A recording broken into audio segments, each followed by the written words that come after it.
Hi every one, welcome to Neethu's classroom. 5ാം class basic സയൻസിലെ first chapter ആയിട്ടുള്ള the chain of ലൈഫാണ് ഇന്നത്തെ വീഡിയോയിൽ നമ്മൾ ഡിസ്കസ് ചെയ്യുന്നത്. എല്ലാവരും പുതിയ ക്ലാസ്സും പുതിയ ബുക്സും ഒക്കെ ആയിട്ട് ഭയങ്കര എക്സൈറ്റഡ് ആയിട്ട് ഇരിക്കുകയായിരിക്കും അല്ലേ?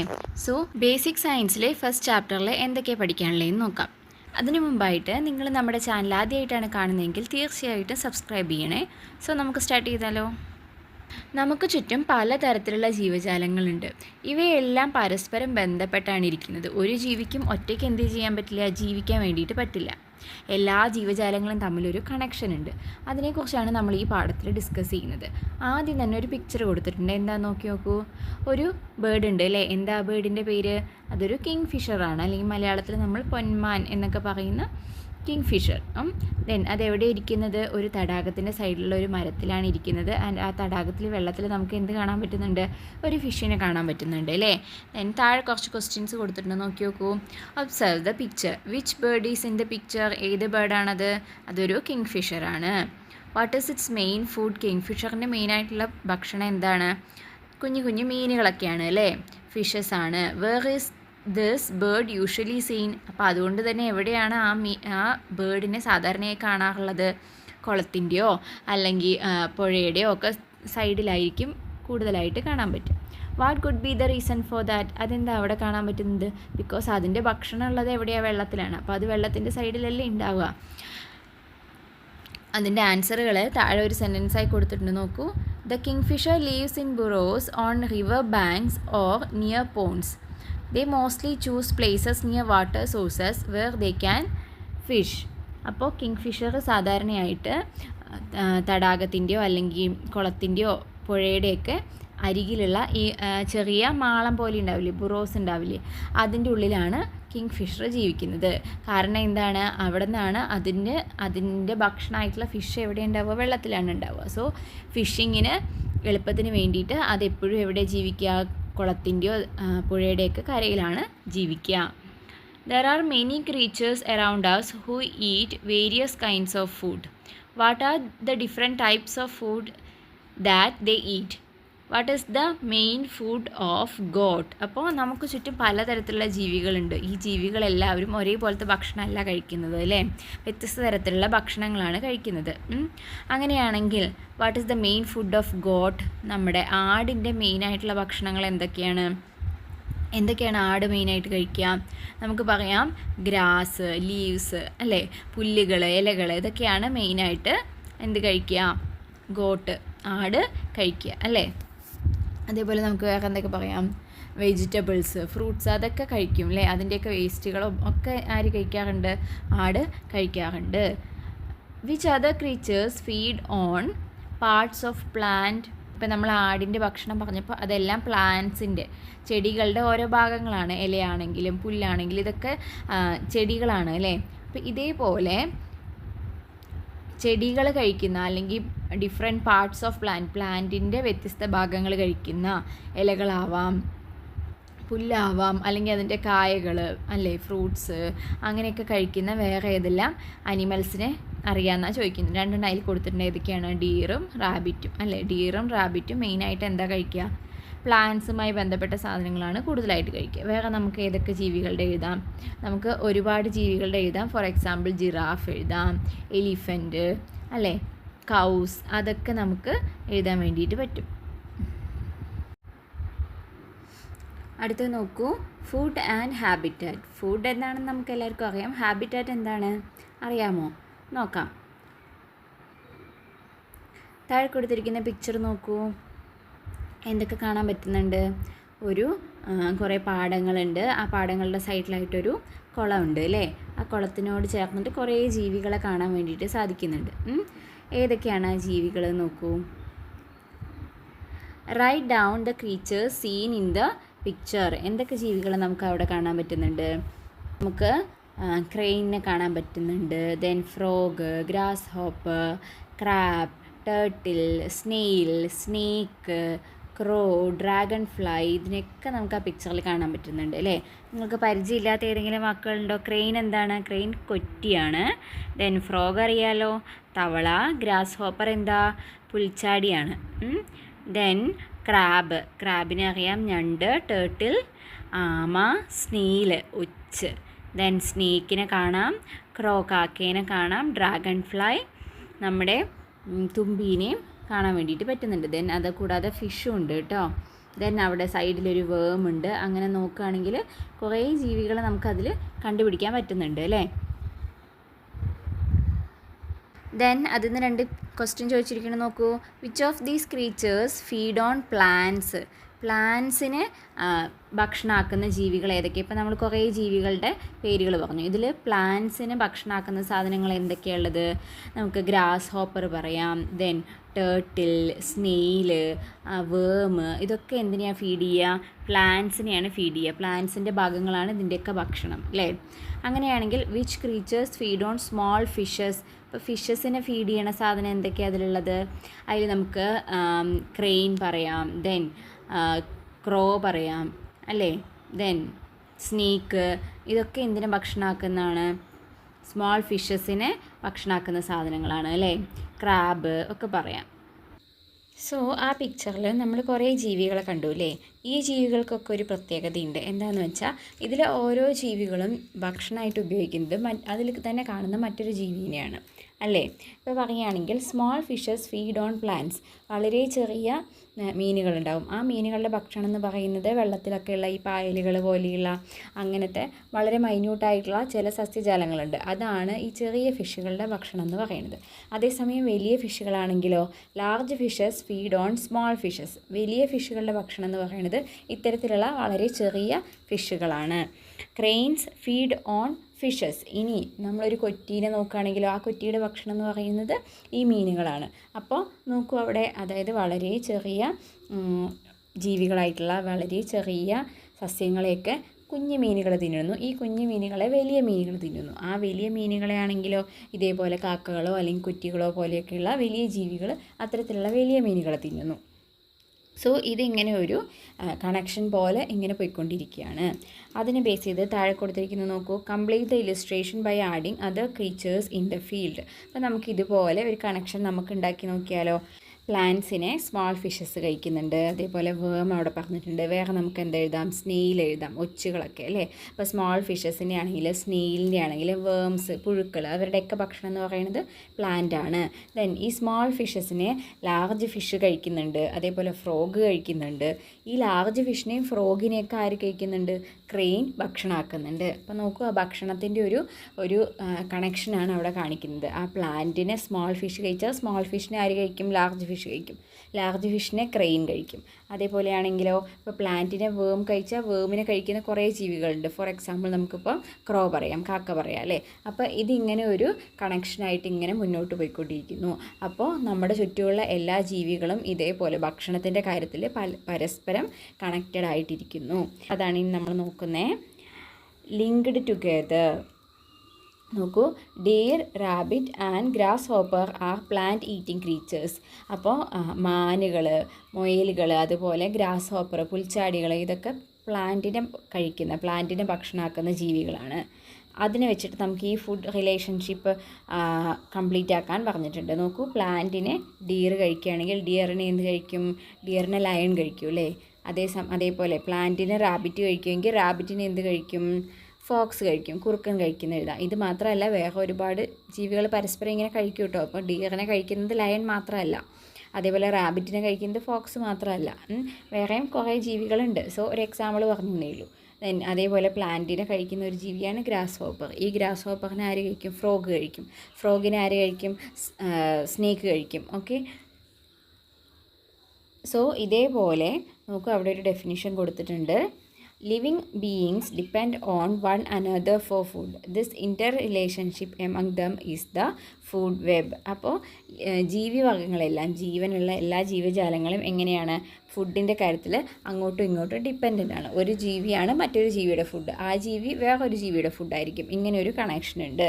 ഈ ഒരു ഇൻ്റർ റിലേഷൻഷിപ്പിനെ, ഇതിൻ്റെ ഇടയിലുള്ള ഈ ഒരു ഇൻ്റർ കണക്ഷനെ പറയുന്ന പേരാണ് ഫുഡ് വെബ്, ആഹാര ശൃംഖല ജാലം. ഓക്കെ, സോ നമുക്കതിനെ ഒന്നും കൂടി നോക്കുകയാണെങ്കിൽ അത് നോക്കി നോക്കൂ.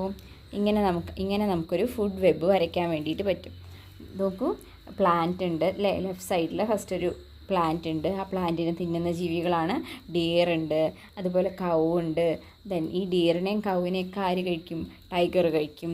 ഇനി അതേപോലെ തന്നെ ഇപ്പുറത്ത് ആണെങ്കിലോ ഒരു പ്ലാന്റ് ഉണ്ട്. ആ പ്ലാന്റിനെ ആരൊക്കെ കഴിക്കുന്നു? കൗ ഉണ്ട്, ഗ്രാസ് ഹോപ്പർ, മൗസ്, പിന്നെ ഡീർ. ഇതൊക്കെ പ്ലാന്റ്സിനെയും അതേപോലെ മറ്റേ വിത്തുകളും ധാന്യങ്ങളും അല്ലേ, നെല്ലാണെങ്കിലും ഗോതമ്പാണെങ്കിലും അങ്ങനെയൊക്കെ കഴിക്കും അല്ലേ. ദെൻ ഈ ഗ്രാസ് ഹോപ്പറിനെ ബേർഡ് കഴിക്കും, ബേർഡിനെ ഒരു ഫോക്സ് കഴിക്കും. ഇതിനെയൊക്കെ ആഹാരമാക്കുന്ന മറ്റൊരു ജീവിയാണ് കഴുകൻ അല്ലെങ്കിൽ വൾച്ചർ എന്ന് പറയുന്ന ആ ഒരു ബേർഡ് അല്ലേ. അതായത് ഈ പറയുന്ന ജീവികളെല്ലാം ചത്തു കഴിഞ്ഞാലും അപ്പോൾ അതിൻ്റെ വേസ്റ്റുകളും അല്ലെങ്കിൽ അതിനെ വേറെ എന്തെങ്കിലും ഇങ്ങനെ പിടിച്ച് തിന്നിട്ടുണ്ടെങ്കിൽ അതിൻ്റെ വേസ്റ്റും ഒക്കെ തിന്ന് ജീവിക്കുന്ന ഒരു ജീവിയാണ് ഈ വൾച്ചർ അല്ലെങ്കിൽ കഴുകൻ എന്ന് പറയുന്നത്. ഓക്കെ, സോ അപ്പോൾ ഇതാണ് ഒരു ഫുഡ് വെബ് എന്ന് പറയുന്നത്. നോക്കൂ, പല രീതിയിൽ അങ്ങോട്ടും ഇങ്ങോട്ടും ഒക്കെ ഇൻ്റർ കണക്റ്റഡ് ആയിട്ടാണ് നമ്മുടെ ചുറ്റിലുള്ള ഓർഗാനിസം. നമ്മളും ഇതിൻ്റെ ഒരു ഭാഗമാണ് കേട്ടോ ഇതൊക്കെ ആയിട്ട് ഉള്ളത്. Coexistence at the sea. Have you seen the various food relationships on land? In this way, the sea also has various food relationships. അപ്പോൾ ഇപ്പോൾ നമ്മൾ പറഞ്ഞ എക്സാമ്പിളുകളൊക്കെ കരയിലുള്ള അല്ലേ, ലാൻഡിലുള്ള ഫുഡ് റിലേഷൻഷിപ്പിന് എക്സാമ്പിളാണ് ഇപ്പോൾ നമ്മൾ പറഞ്ഞത്. ഇതേപോലെ തന്നെ കടലിലും ഇത്തരത്തിലുള്ള ഫുഡ് റിലേഷൻഷിപ്പുകളുണ്ട്. നോക്കൂ, കടലിലുള്ള ചില ജീവികളുടെ പേരുകൾ കൊടുത്തിരിക്കുന്ന പിക്ചേഴ്സ് കൊടുത്തിരിക്കുന്നത് നോക്കൂ. Shark, sardine, small fishes, sea turtle, plankton, ഇതൊക്കെയുണ്ട്. ഷാർക്ക് അറിയാം. സാർഡെയിൻ എന്ന് പറഞ്ഞാൽ നമ്മുടെ മത്തി അല്ലെങ്കിൽ ചാള എന്നൊക്കെ പറയുന്ന ചെറിയ മീനില്ലേ, അതിനെയാണ് സാർഡെയിൻ എന്ന് പറയുന്നത്. പിന്നെ അതിലും വളരെ ചെറിയ സ്മോൾ ഫിഷസ് ഉണ്ട്. സീ ടേർട്ടിൽ കടലാമയാണ്. പ്ലാങ്ക്ടൺ എന്ന് പറഞ്ഞാൽ ഇതാണ് ഞാൻ നേരത്തെ പറഞ്ഞ വളരെ മൈന്യൂട്ടായിട്ടുള്ള ചില പ്ലാന്റുകൾ. ഇതൊക്കെ കടലിൽ കാണുന്ന വ്യത്യസ്ത തരത്തിലുള്ള ജീവികളാണ്. ഇതിനെ വെച്ചിട്ട് നമ്മളൊരു ഫുഡ് വെബ് ഉണ്ടാക്കുകയാണെങ്കിൽ എങ്ങനെ ഉണ്ടാവുന്ന നോക്കൂ, ഓരോ ഓർഗാനിസവും എന്താണ് കഴിക്കുന്നതെന്ന് പറഞ്ഞിട്ടുണ്ട്. ഷാർക്കിൻ്റെ ഭക്ഷണം എന്ന് പറയുന്നത് സ്ക്വിഡ്, ഫിഷസ്, സീ ടേർട്ടിൽ അതൊക്കെയാണ്. ഇനി സാർഡെയിൻ ആണെങ്കിൽ എന്തിനൊക്കെയാണ് കഴിക്കുക? സ്മോൾ ഫിഷസിനെ കഴിക്കും, പ്ലാങ്ക്ടൺസിനെ കഴിക്കും. സീ ടേർട്ടിലാണെങ്കിൽ പ്ലാൻ പാർട്സ്, അതുപോലെ ഫിഷസ്, ഇതൊക്കെയാണ് സീ ടേർട്ടിലിൻ്റെ ഭക്ഷണം എന്ന് പറയുന്നത്. സ്മോൾ ഫിഷസിൽ എന്താണ് കഴിക്കുക? പ്ലാങ്ക്ടൺ ആണ് കഴിക്കുക. സോ പ്ലാങ്ക്ടണിൻ്റെ ഒരു ഡെഫിനിഷൻ അവിടെ കൊടുത്തിട്ടുണ്ട്. Plankton are small plants that flow freely in water bodies. They are the producers in the habitat system of ocean. ഇപ്പോൾ പ്ലാങ്ക്ടൺ എന്ന് പറയുന്നത് വളരെ മൈന്യൂട്ടായിട്ടുള്ള, വളരെ ചെറിയ ഫ്രീ ആയിട്ട് ഇങ്ങനെ ഫ്ലോ ചെയ്ത് ഇങ്ങനെ ഒഴുകി നടക്കുന്ന പ്ലാന്റ്സിനെയാണ് പ്ലാങ്ക്ടൺസ് എന്ന് പറയുന്നത്. അവർക്ക് എന്ത് പ്രത്യേകതയുണ്ട്? സാധാരണ പ്ലാന്റ്സിനെ പോലെ തന്നെ സൺലൈറ്റും ന്യൂട്രിയൻസൊക്കെ വെച്ചിട്ട് ഫുഡ് പ്രിപ്പയർ ചെയ്യാനുള്ള, അതായത് ഫോട്ടോസിന്തസിസ് നടത്തി സ്വയം ഭക്ഷണം ഉണ്ടാക്കാനുള്ള കഴിവുള്ള ആൾക്കാരാണ് പ്ലാങ്ക്ടൺസ് എന്ന് പറയുന്നത്. ഈ പ്ലാങ്ക്ടൺസ് എന്തായിട്ടാണ്? കടലിലെ പ്രൊഡ്യൂസേഴ്സ് ആയിട്ടാണ് അറിയപ്പെടുന്നത്. ഇപ്പം നമുക്ക് വേണ്ട കരയിലെ ഭക്ഷണങ്ങളൊക്കെ ഉണ്ടാക്കുന്നത് അല്ലെങ്കിൽ കരയിലെ പ്രൊഡ്യൂസേഴ്സ് എന്ന് പറയുന്നത് പ്ലാന്റ്സ് ആണെന്ന് പറയും. അതേപോലെ കടലിലെ പ്രൊഡ്യൂസേഴ്സാണ് പ്ലാങ്ക്ടൺസ് എന്ന് പറയുന്നത്. സോ ഈ പ്ലാങ്ക്ടണിനെയാണ് ആര് കഴിക്കുക? സ്മോൾ ഫിഷസ് കഴിക്കുക. ദെൻ ഈ സ്മോൾ ഫിഷസിനെ ലാർജ് ഫിഷ് കഴിക്കും. അപ്പോൾ അത് നമ്മൾ ഓൾറെഡി പറഞ്ഞു അല്ലേ. അപ്പോൾ അത് വെച്ചിട്ട് ഈ ഓർഗാനിസംസിൻ്റെ പേരും അവരുടെ ഭക്ഷണമൊക്കെ വെച്ചിട്ട് നമുക്ക് ഇതിനെ എന്താക്കി മാറ്റണം? ഒരു ഫുഡ് വെബാക്കി മാറ്റണം. അപ്പോൾ അതെങ്ങനെ ഉണ്ടാവും? ഒന്ന് വരച്ച് കഴിഞ്ഞാൽ ഒന്ന് നോക്കാം. സോ ആ ടേബിളിൽ തന്നിരിക്കുന്ന വിവരങ്ങൾ വെച്ചിട്ട് നമുക്ക് ഇതുപോലൊരു ഫുഡ് വെബ് വരച്ചുണ്ടാക്കാം. ഓക്കെ, സോ നോക്കൂ, പ്ലാങ്ക്ടണിനെ കഴിക്കുന്ന എന്തൊക്കെയാണ്? സ്മോൾ ഫിഷസും അതുപോലെ സാർഡെയിനും. സ്മോൾ ഫിഷസിൻ്റെ സാർഡെയിൻ്റെ ഫുഡായിട്ട് എന്ത് വരുന്നുണ്ട്? പ്ലാങ്ക്ടൺ വരുന്നുണ്ട്. പിന്നെ ഈ ഫുഡ് വെബ് വരയ്ക്കുമ്പോൾ ആ ആരോ മാർക്കിൻ്റെ ഡയറക്ഷൻ ശ്രദ്ധിച്ച് വെക്കണേ. എങ്ങോട്ടാണ് ആരോ മാർക്ക് വരുന്നത്? ഇപ്പോൾ പ്ലാങ്ക്ടണിനെ കഴിക്കുന്ന ഒരു ജീവിയാണ് സ്മോൾ ഫിഷ്. സ്മോൾ ഫിഷിൻ്റെ ഫുഡാണ് പ്ലാങ്ക്ടൺ. അപ്പോൾ ആ എങ്ങോട്ട് ആരോ മാർക്ക് വരണേന്നുള്ളത് നോക്കി വയ്ക്കുക കേട്ടോ. അതേപോലെ വേണം നമ്മളെപ്പോഴും വരയ്ക്കുമ്പോൾ ചെയ്യാൻ വേണ്ടിയിട്ട്. ദെൻ സ്മോൾ ഫിഷസിനെ ആരൊക്കെ കഴിക്കുന്നുണ്ട്? സാർഡെയിൻ കഴിക്കും, സീ ടേർട്ടിൽ കഴിക്കും. ദെൻ ഈ സീ ടേർട്ടിലിനെ ആര് കഴിക്കും? ഷാർക്ക് കഴിക്കും. അതുപോലെ സാർഡെയിന് ഷാർക്ക് കഴിക്കും, സ്ക്വിഡിന് ഷാർക്ക് കഴിക്കും. അതേപോലെ സീ ടേർട്ടിൽ വേറെ എന്ത് കഴിക്കും? പ്ലാൻ പാർട്ട് കഴിക്കും.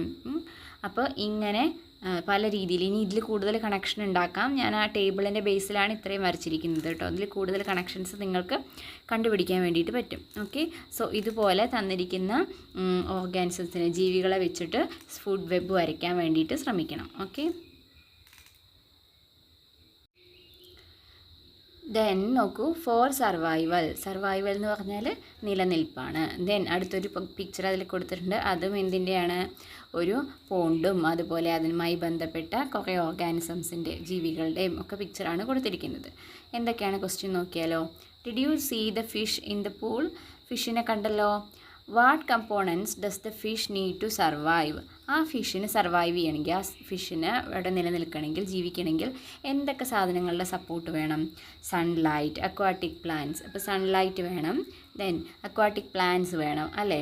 പ്ലാന്റ് ഉണ്ടെങ്കിലാണ് അതിന് ഭക്ഷണം കിട്ടുള്ളൂ. ദെൻ അതുകൂടാതെ നമുക്ക് വേറെ എന്തൊക്കെ പറയാം? വാട്ടർ വേണം അല്ലേ? ദെൻ വാട്ടറിലുള്ള ഓക്സിജൻ വേണം. ഇതൊക്കെ ഉണ്ടെങ്കിലാണ് ആ ഫിഷിന് അവിടെ സർവൈവ് ചെയ്യാൻ വേണ്ടിയിട്ട് പറ്റുള്ളൂ. Don't you think other organisms in the pond also need these components to survive? അപ്പോൾ ഫിഷിന് മാത്രമല്ല ബാക്കി എല്ലാ ജീവികൾക്കും, ആ പോണ്ടിലുള്ള ബാക്കി എല്ലാ ജീവികൾക്കും ഈ സാധനങ്ങളൊക്കെ ഉണ്ടെങ്കിലാണ് സർവൈവ് ചെയ്യാൻ പറ്റുള്ളൂ. Categorize and list the components of the pond. അപ്പോൾ നമുക്ക് ഈ പോണ്ടിലുള്ള അതുമായിട്ട് അസോസിയേറ്റഡ് ആയിട്ടുള്ള കമ്പോണൻസിനെ 2 കാറ്റഗറി ആയിട്ട് തിരിക്കാം. ലിവിങ് തിങ്സും നോൺ ലിവിങ് തിങ്സും. അതായത് ജീവനുള്ള സാധനങ്ങളും ജീവനില്ലാത്ത സാധനങ്ങളും. ഇപ്പം നമ്മൾ 2-3 പറഞ്ഞതിൽ തന്നെ എന്ത് വരുന്നുണ്ട്? ജീവനുള്ള സാധനങ്ങളും ഇല്ലാത്തതും വരുന്നുണ്ട്. അപ്പോൾ ബാക്കി സാധനങ്ങളെയും കൂടി അങ്ങനെ കാറ്റഗറൈസ് ചെയ്യുകയാണെങ്കിൽ നമുക്ക് എന്തൊക്കെ എഴുതാൻ പറ്റും? ലിവിങ് തിങ്സ് എഴുതാൻ എളുപ്പമാണ്, നമുക്ക് അറിയാവുന്ന കാര്യങ്ങളൊക്കെ അല്ലേ? ഇപ്പോൾ ഫിഷസ് ആണെങ്കിലും പ്ലാന്റ്സ്, ക്രാബ്, ഫ്രോഗ്, ഡക്ക്, അങ്ങനെ നമ്മൾ ബാക്കി പറഞ്ഞ എല്ലാ ഓർഗാനിസത്തിനും നമുക്ക് ഈ ഒരു ലിസ്റ്റിൽ എഴുതാം. Snail, turtle, crane, grass hopper, dragon fly, ഇതൊക്കെ എന്തിൽ വരുന്നതാ? ലിവിങ് തിങ്സിൽ വരുന്നതാണ്. അങ്ങനെയാണെങ്കിൽ നോൺ ലിവിങ് തിങ്സോ? അതായത് നമ്മൾ ആ ഫിഷിന് സർവൈവ് ചെയ്യാൻ അത്യാവശ്യമായ സാധനങ്ങൾ പറഞ്ഞപ്പോൾ നമ്മൾ എന്തൊക്കെ പറഞ്ഞു? സൺലൈറ്റ് പറഞ്ഞു, വാട്ടർ പറഞ്ഞു, എയർ പറഞ്ഞു, ഇതൊക്കെ പറഞ്ഞു അല്ലേ? ഈ സാധനങ്ങളൊക്കെ ലിവിങ് തിങ്സ് ആണോ? ജീവനുള്ള സാധനങ്ങളാണോ? അല്ല, ജീവനില്ലാത്ത സാധനങ്ങളാണ്. പക്ഷേ ഇതൊന്നും ഇല്ലാതെ എന്ത് ചെയ്യാൻ പറ്റില്ല? ആ ഫിഷിന് സർവൈവ് ചെയ്യാൻ പറ്റില്ല. അതേപോലെ തന്നെ ആ പോണ്ടിലുള്ള ബാക്കി ഒരു ജീവികൾക്കും ഈ സാധനങ്ങളൊന്നും ഇല്ലാതെ സർവൈവ് ചെയ്യാൻ പറ്റില്ല. സോ നോൺ ലിവിങ് തിങ്സിൻ്റെ ലിസ്റ്റ് പറയുകയാണെങ്കിൽ വാട്ടർ, സോയിൽ, സൺലൈറ്റ്, എയർ അല്ലേ? വാട്ടർ എന്തായാലും വേണം. സോയിലാണെങ്കിലും അക്വാട്ടിക് പ്ലാന്റ്സ് വേണമെന്ന് പറഞ്ഞു. അതായത് അവിടെ ചെടികൾ വേണം. ചെടികൾ വളരണമെങ്കിൽ അവിടെ സോയിൽ ആവശ്യമുണ്ട്. അതേപോലെ സൺലൈറ്റ് വേണം, എയർ വേണം. ഇതെല്ലാം അത്യാവശ്യമായിട്ടുള്ള നോൺ ലിവിങ് തിങ്സ് ആണ്. ഓക്കെ, സോ ഈ ഒരു ലിസ്റ്റ് മനസ്സിലാക്കി വെക്കണം, ഇങ്ങനെ ചോദിക്കാൻ സാധ്യതയുണ്ട്. അടുത്തത് നമ്മൾ നോക്കാൻ പോകുന്നത് ഹാബിറ്റാറ്റിനെ കുറിച്ചിട്ടാണ്. A paddy field is an environment that contains all the components necessary for the existence of various organism. Apart from fish, it is also a habitat to many other creatures.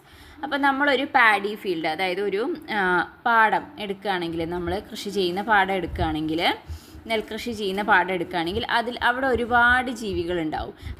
മീനുകളാണെങ്കിലും തവളകളാണെങ്കിലും ചെറിയ ചെറിയ പ്രാണികളാണെങ്കിലും അങ്ങനെ ഒരുപാട് ജീവികളുടെ ഒരു വാസസ്ഥലമാണ് ആ പാഡി ഫീൽഡ് എന്ന് പറയുന്നത്. അതിനെല്ലാത്തിനും ഉള്ള സാഹചര്യം, അവർക്ക് ആവശ്യമായ സാധനങ്ങളൊക്കെ അവിടെ ഉണ്ടാവും താനും.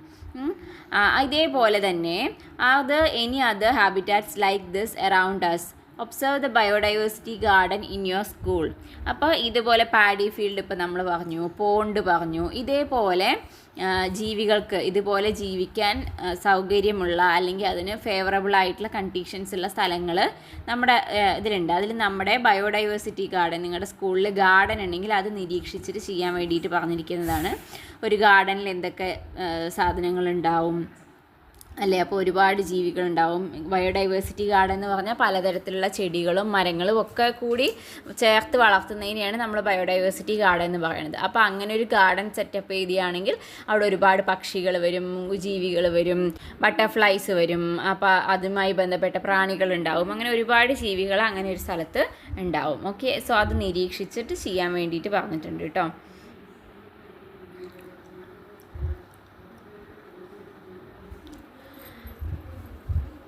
ഇങ്ങനെ ഒരു ഗാർഡൻ നമ്മളെടുത്ത് നോക്കുകയാണെങ്കിലും അവിടെ എന്തുണ്ടാവും? ലിവിങ് തിങ്സും നോൺ ലിവിങ് തിങ്സും ഉണ്ടാവും. അപ്പോൾ നമ്മൾ അതിൽ ഇമ്പോർട്ടൻ്റ് ആയിട്ട് നോട്ട് ചെയ്ത് വെക്കേണ്ട ഒരു പോയിന്റ് എന്ന് പറയുന്നത് അത് നോക്കൂ, living things can exist only by depending on non living things. അപ്പോൾ നമ്മൾ ഇതിൽ നിന്ന് എടുക്കേണ്ട ഒരു പോയിന്റ് എന്താണെന്ന് വെച്ചാൽ, ഒരു ഹാബിറ്റാറ്റ് അല്ലെങ്കിൽ ഒരു ജീവികൾ വസിക്കാൻ സൗകര്യമുള്ള ഒരു സ്ഥലം എന്ന് പറയുമ്പോൾ അവിടെ എന്തുണ്ടാവും? നോൺ ലിവിങ് തിങ്സും ഉണ്ടാവും, ലിവിങ് തിങ്സും ഉണ്ടാവും. ജീവനുള്ള വസ്തുക്കളും ജീവനില്ലാത്ത വസ്തുക്കളും ഉണ്ടാവും. എപ്പോഴും ജീവനുള്ള സാധനങ്ങൾക്ക് ജീവനില്ലാത്ത സാധനങ്ങളെ ഡിപ്പെൻഡ് ചെയ്ത് മാത്രമേ നിൽക്കാൻ പറ്റുകയുള്ളൂ. ഫോർ എക്സാമ്പിൾ, ഇപ്പോൾ നമ്മുടെ മനുഷ്യന്മാരുടെ കാര്യം എടുക്കാമെന്ന് വിചാരിക്കുക. നമ്മൾ ലിവിങ് തിങ്സ് ആണ് അല്ലേ, നമുക്ക് ജീവനുണ്ട്.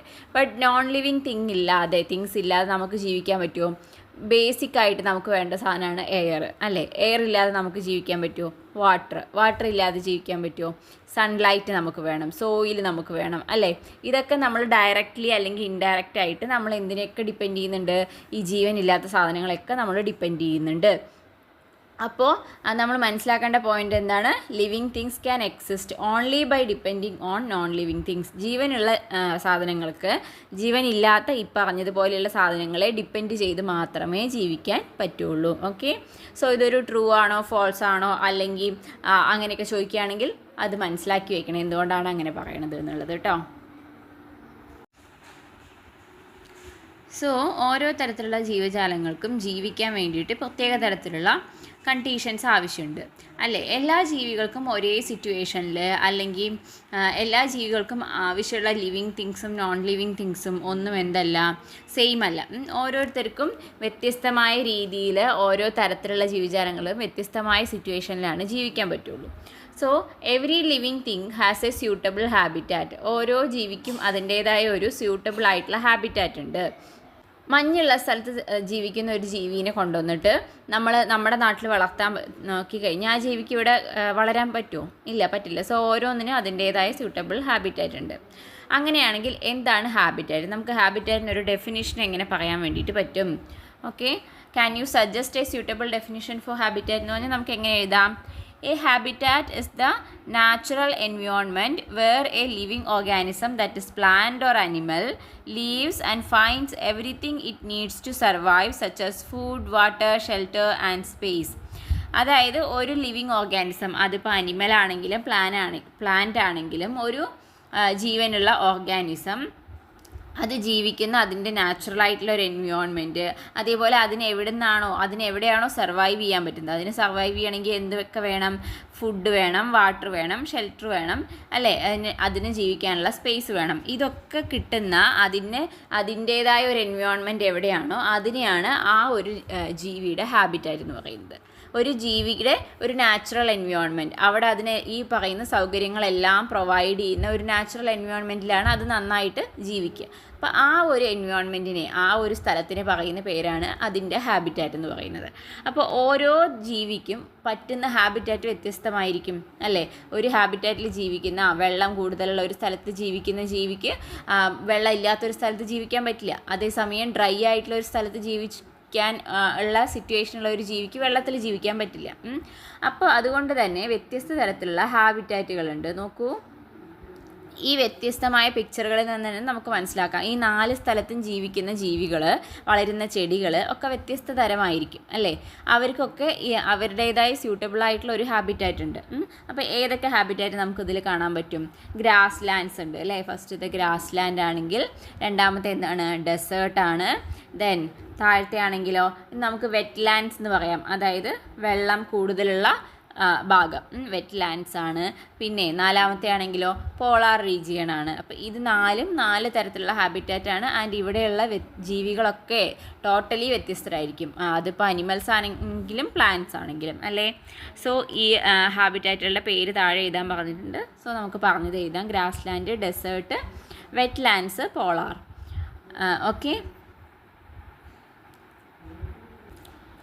ദെൻ അവിടെ ഒരു ഫുഡ് കാർഡ് കൊടുത്തിട്ടുണ്ട് 2 ജീവികളുടെ, ക്രോയിൻ്റെയും ഗോട്ടിൻ്റെയും. അത് ഈസി അല്ലേ? ക്രീച്ചറിൻ്റെ പേര് എഴുതിയിട്ടുണ്ട്, എന്തൊക്കെയാണ് മെയിനായിട്ട് അത് കഴിക്കുന്ന ഫുഡ് എന്നുള്ളത്. ക്രോ ആണെങ്കിലോ സ്മോൾ ക്രീച്ചേഴ്സ്, ചെറിയ ജീവികളെ, ഫ്രൂട്ട്സ്, ഗ്രെയിൻസ് എന്ന് വെച്ചാൽ ധാന്യങ്ങളാണ് കേട്ടോ, നെല്ല്, പയർ, അങ്ങനെയൊക്കെയുള്ള ഗ്രെയിൻസ്. പിന്നെ ഫുഡിൻ്റെ waste, remains of dead organism, എന്തെങ്കിലും ചത്തൊക്കെ ഉള്ള ജീവികളെയൊക്കെ അതിൻ്റെ വേസ്റ്റൊക്കെ തിന്നും കാക്ക. ഇനി ഗോട്ടാണെങ്കിലോ അതിൻ്റെ മെയിൻ ഫുഡ് എന്ന് പറയുന്നത് ഗ്രാസ്, ലീവ്സ്, ഗ്രെയിൻസ് ഒക്കെയാണ്, അല്ലേ? പുല്ല്, ഇലകൾ, ധാന്യങ്ങൾ, അതൊക്കെയാണ്. In this way prepare the food card of 2 other creatures. വേറെ 2 ജീവികളുടെയും കൂടി എഴുതാൻ വേണ്ടി പറഞ്ഞിട്ടുണ്ട്. ഞാൻ 2 എക്സാമ്പിൾ തരാം, നിങ്ങൾക്ക് ഇതുപോലെ ഏതിൻ്റെ വേണമെങ്കിലും എഴുതാം കേട്ടോ. അത് ഈസി ആയിട്ടുള്ള ഒരു ആക്ടിവിറ്റിയാണ്. ഫോർ എക്സാമ്പിൾ നോക്കൂ, എലിഫൻറ്റിൻ്റെ ആണെങ്കിൽ, ക്രീച്ചറിൻ്റെ പേര് എലിഫൻ്റ് ആണെങ്കിൽ ഫുഡ് നമുക്ക് എന്തൊക്കെ എഴുതാം? Grasses, small plants, fruits, twigs, Roots, ഇങ്ങനെയുള്ള സാധനങ്ങളൊക്കെയാണ് എലിഫൻസ് കൂടുതലായിട്ട് കഴിക്കുന്നത്. സോ നമുക്കത് എഴുതാൻ വേണ്ടിയിട്ട് പറ്റും. ഇനി നമുക്കൊരു വെറൈറ്റി ആയിട്ട് ക്രൊക്കോഡൈലിൻ്റെ എഴുതുകയാണെങ്കിലോ, ക്രീച്ചറിൻ്റെ ക്രൊക്കോഡൈൽ. സോ അത് കഴിക്കുന്ന ഫുഡ് എന്തൊക്കെ നമുക്ക് എഴുതാം?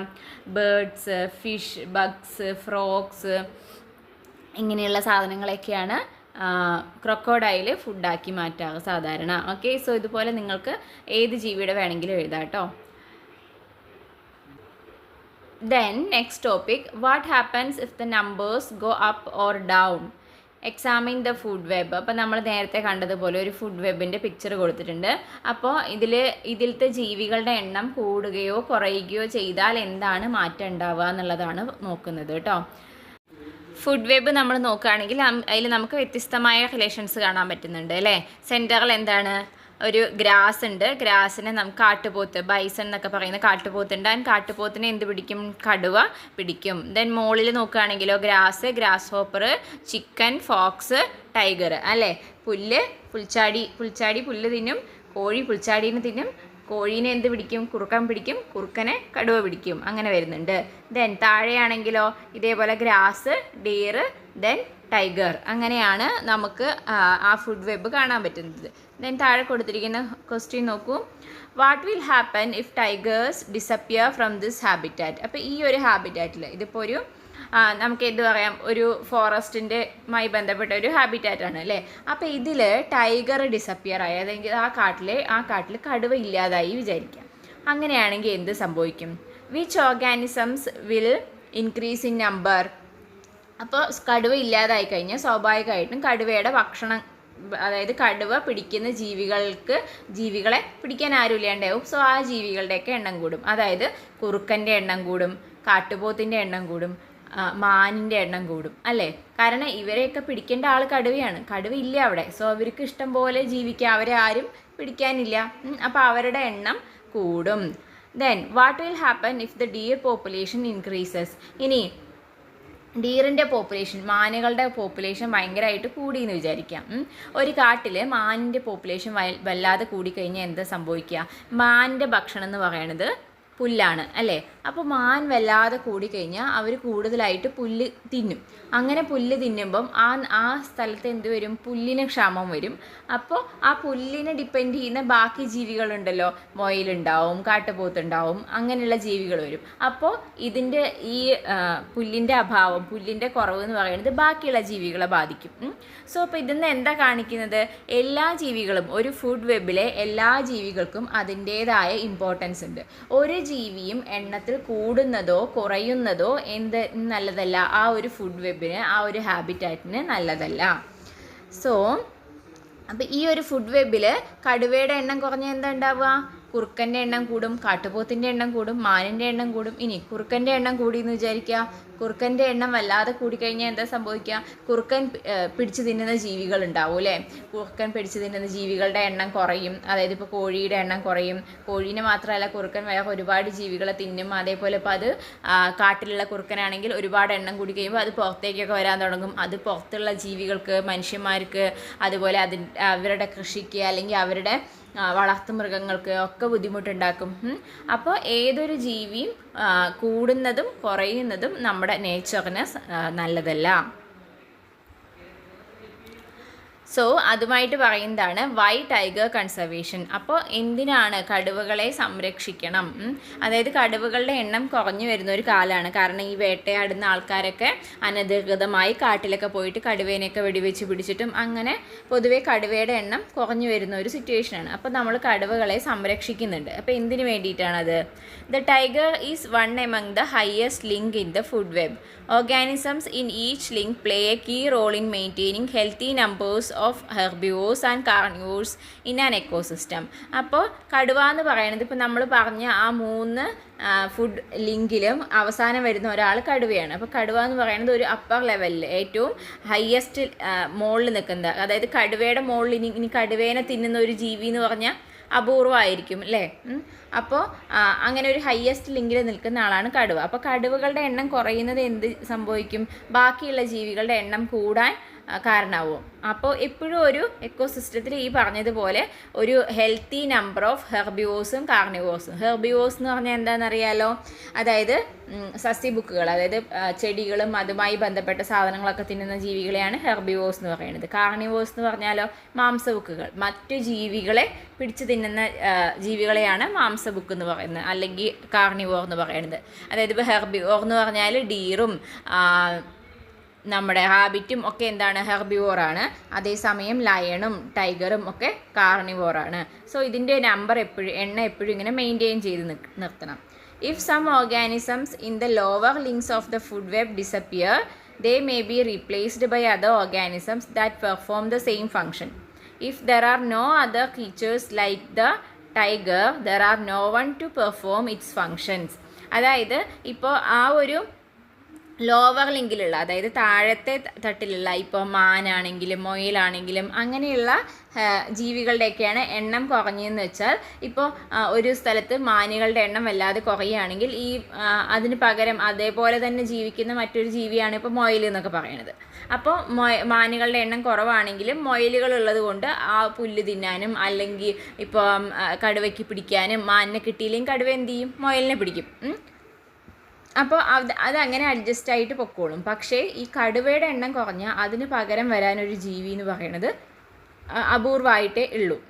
അതുകൊണ്ട് തന്നെ കടുവ ഇല്ലാതായ കടുവയുടെ പകരം അവിടെ ജോലി ചെയ്യാൻ വേറെ ആരും ഉണ്ടാവില്ല. അതുകൊണ്ട് തന്നെ therefore conservation of high ranking organisms like the tiger is a priority.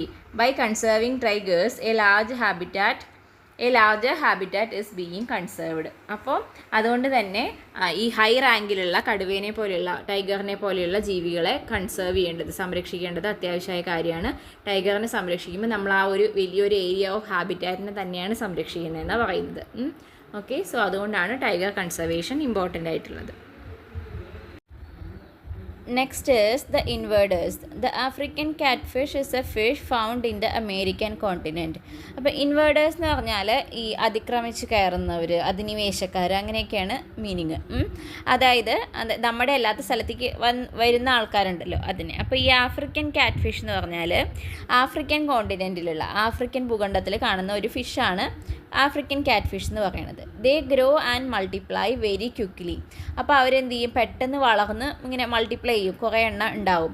They are found as an invasive fish in some water bodies of Keralam. The African catfish feeds on native fish in the water bodies. അപ്പോൾ ഈ fish എങ്ങനെയൊക്കെ എവിടെ എത്തിച്ചേർന്നിട്ടുണ്ട്, നമ്മുടെ കേരളത്തിലെ ചില കുളങ്ങളിലും അങ്ങനെ water ബോഡീസിലൊക്കെ എത്തിച്ചേർന്നിട്ടുണ്ട്. അപ്പോൾ ഇതിൻ്റെ പ്രശ്നം എന്താണെന്ന് വെച്ചാൽ, ഈ ആഫ്രിക്കൻ കാറ്റ്ഫിഷ് നമ്മുടെ വാട്ടർ ബോഡീസിലുള്ള സാധാരണ ഫിഷുകളുണ്ടല്ലോ, അതായത് നമ്മുടെ ഇവിടുത്തെ നേറ്റീവ് ഫിഷുകളുണ്ടല്ലോ, അതിനെയൊക്കെ പിടിച്ച് തിന്നുന്നുണ്ട്. പക്ഷേ പ്രശ്നം, the organisms that feed on the African catfish are not found in our water bodies. പക്ഷേ ഈ കാറ്റ്ഫിഷിനെ പിടിച്ച് തിന്നുന്ന കുറച്ച് ജീവികളുണ്ടാവുമല്ലോ, ഇപ്പോൾ നമ്മൾ ഫുഡ് വെബ് പറഞ്ഞതുപോലെ ക്യാറ്റ് ഫിഷ് വേറൊരു ഫിഷിനെ പിടിക്കുന്നുണ്ടെങ്കിൽ ഈ ക്യാറ്റ് ഫിഷിനെ പിടിക്കുന്ന വേറൊരെണ്ണം ഉണ്ടാവുമല്ലോ, അതിലും വലിയൊരു ഫിഷ് ഉണ്ടാവുമല്ലോ, അതെവിടെ ഇല്ല, നമ്മുടെ വാട്ടർ ബോഡിയിലില്ല. കാരണം ഇത് നമ്മുടെ ഇവിടുത്തെ മീനല്ലല്ലോ, അത് ആഫ്രിക്കയിൽ നിന്ന് വന്നതല്ലേ. പക്ഷേ അതിനെ പിടിച്ച് തിന്നുന്ന ജീവികൾ ആഫ്രിക്കയിലല്ലേ ഉള്ളൂ, ഇവിടെ ഇല്ലല്ലോ. What will happen to the habitat if an African catfish reaches into a local pond? അപ്പോൾ എന്താ സംഭവിക്കുന്നത്, ഈ മീൻ ഒരു കുളത്തിലെത്തിക്കഴിഞ്ഞാൽ ആ മീൻ എന്ത് ചെയ്യും, സുഖമായിട്ട് അവിടെയുള്ള ബാക്കി ചെറിയ മീനുകളെയൊക്കെ പിടിച്ച് തിന്നും. പക്ഷേ ഇതിനെ നശിപ്പിക്കാൻ ആരും ഉണ്ടാവില്ല. അപ്പോൾ മൊത്തത്തിൽ അവിടെയുള്ള ആ ഒരു എക്കോസിസ്റ്റം, ആ ഒരു ഹാബിറ്റാറ്റിനെ തന്നെ അതിൻ്റെ ബാലൻസ് തന്നെ മൊത്തത്തിൽ കളയും. സോ ഇതേപോലെ നിങ്ങളുടെ ലൊക്കാലിറ്റിയിൽ വേറെ ഏതെങ്കിലും ഇൻവാസീവ് ആയിട്ടുള്ള ഓർഗാനിസംസ് ഉണ്ടോ എന്ന് ഐഡൻറ്റിഫൈ ചെയ്യാനും അതിൻ്റെ പ്രോബ്ലംസും കാരണങ്ങളും, ഇതുപോലെയുള്ള പ്ലാന്റ്സും ഉണ്ട് അനിമൽസും ഉണ്ട്. അപ്പോൾ രണ്ടിൻ്റെയും പേരുകൾ കളക്ട് ചെയ്തിട്ട് നിങ്ങളോടൊരു റിപ്പോർട്ട് തയ്യാറാക്കാൻ നിങ്ങളുടെ മുതിർന്നവരോടോ ഒക്കെ ചോദിച്ചിട്ട് ചെയ്യാൻ വേണ്ടിയിട്ട് പറഞ്ഞിട്ടുണ്ട്. ഓക്കെ, ദെൻ അടുത്തത് വീണ്ടും ഒരു ഫുഡ് വെബ് കൊടുത്തിട്ടുണ്ട്. അതിൽ there are various food relationships in the above picture. The food relationships in a single sequence is given below. അപ്പോൾ ഇതൊരു ഫുഡ് വെബാണ് കൊടുത്തിരിക്കുന്നത്. ഇതിൽ ഒരുപാട് കണക്ഷൻസ് ഉണ്ട് അല്ലേ. അപ്പോൾ ഇതിന്ന് നമുക്ക് ഒരു സിംഗിൾ സീക്വൻസ് ആയിട്ട് ഇതുപോലെ താഴെ കൊടുത്തിരിക്കുന്ന പോലെ കണ്ടുപിടിക്കാൻ പറ്റും. ഗ്രാസ്, ദെൻ വേമുണ്ട്, ചിക്കൻ, ഫോക്സ്, വൾച്ചർ അല്ലേ, പുല്ലിനെ ഒരു പുഴു തിന്നാൽ പുഴുവിനെ കോഴി, കോഴീനെ കുറുക്കൻ തിന്നുന്നു, കുറുക്കനെ കഴുകനിലേക്ക് എത്തുന്നു അവസാനം. അങ്ങനെ ഉണ്ട്. അപ്പം ഇതേപോലെ find out and write more such sequence, ഇതുപോലെയുള്ള സീക്വൻസുകൾ ഇതിന്ന് ഈ ഒരു ഫുഡ് വെബിന്ന് ഇതുപോലെയുള്ള ലീനിയർ സീക്വൻസുകൾ നേരെ ഇങ്ങനെ പോകുന്ന ഒറ്റ സീക്വൻസുകളായിട്ട് കണ്ടുപിടിക്കാനാണ് പറഞ്ഞിരിക്കുന്നത്. അപ്പോൾ ഇതിൽ കുറേ കണ്ടുപിടിക്കാൻ പറ്റും കേട്ടോ. അപ്പോൾ ഇത് നോക്കിയാൽ ഈ ഒരു സീക്വൻസ് ആണ് നമ്മൾ ആദ്യം ആ പിക്ചറിൽ കണ്ടത്. അതേപോലെ നമുക്ക് കുറേ എണ്ണം ചെയ്യാമല്ലോ. ഇങ്ങനെ ഒരു സീക്വൻസ് ഉണ്ട്, ഇങ്ങനെ ഒരു സീക്വൻസ് ഉണ്ട്, ഇങ്ങനെ ഒരെണ്ണം ഉണ്ട്, ഇങ്ങനെ ഒരെണ്ണം ഉണ്ട്. ഇതൊക്കെ നിങ്ങൾക്ക് എഴുതാൻ വേണ്ടിയിട്ട് പറ്റും. അപ്പോൾ ഇങ്ങനെയുള്ള സീക്വൻസുകൾക്ക് A single sequence of food relationships from the food web is the food chain. അപ്പോൾ നമ്മളിപ്പോൾ പറഞ്ഞ ഈ മുകളിൽ കൊടുത്തിരിക്കുന്ന പിക്ചർ പോലെ ഒരു സിംഗിൾ സീക്വൻസ് ഉണ്ടല്ലോ, അതായത് ഓരോ ജീവിയിൽ നിന്ന് മറ്റൊരു ജീവിയിലേക്ക് മാത്രം കണക്ഷൻ കാണിച്ചിട്ടുള്ള ഇത്തരത്തിലുള്ള ഒരു സിംഗിൾ സീക്വൻസിലെ ഒരു ഫുഡ് വെബിൽ നിന്ന് നമുക്ക് ഇതുപോലെ ഒരുപാട് സിംഗിൾ സീക്വൻസുകൾ കണ്ടുപിടിക്കാൻ പറ്റും.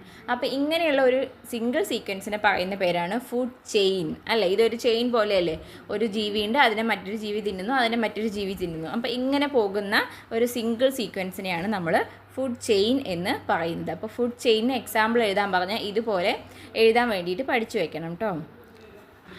സോ ഈ വീഡിയോ നമുക്ക് ഇവിടെ എൻഡ് ചെയ്യാം. ഈ ചാപ്റ്ററിൻ്റെ ബാക്കി ഭാഗം നമുക്ക് സെക്കൻഡ് പാർട്ടായിട്ട് അപ്ലോഡ് ചെയ്യാം. ഇന്ന് ഡിസ്കസ് ചെയ്ത എല്ലാ കാര്യങ്ങളും നിങ്ങൾക്ക് വ്യക്തമായി മനസ്സിലായിട്ടുണ്ടെന്ന് വിചാരിക്കുന്നു. എന്തെങ്കിലും സംശയങ്ങളോ നിർദ്ദേശങ്ങളോ ഒക്കെ ഉണ്ടെങ്കിൽ കമൻസിൽ അറിയിക്കുക. അതേപോലെ ക്ലാസ് നിങ്ങൾക്ക് ഇഷ്ടപ്പെടുകയാണെങ്കിൽ നിങ്ങളുടെ ഫ്രണ്ട്സിനൊക്കെ ഷെയർ ചെയ്ത് കൊടുക്കണം. അതേപോലെ തന്നെ നമ്മുടെ ചാനലൊന്ന് ലൈക്ക് ചെയ്യാനും സബ്സ്ക്രൈബ് ചെയ്യാനും മറക്കല്ലേ. സോ അപ്പോൾ അടുത്ത വീഡിയോയിൽ കാണാം. അതുവരെ bye. Thank you for watching.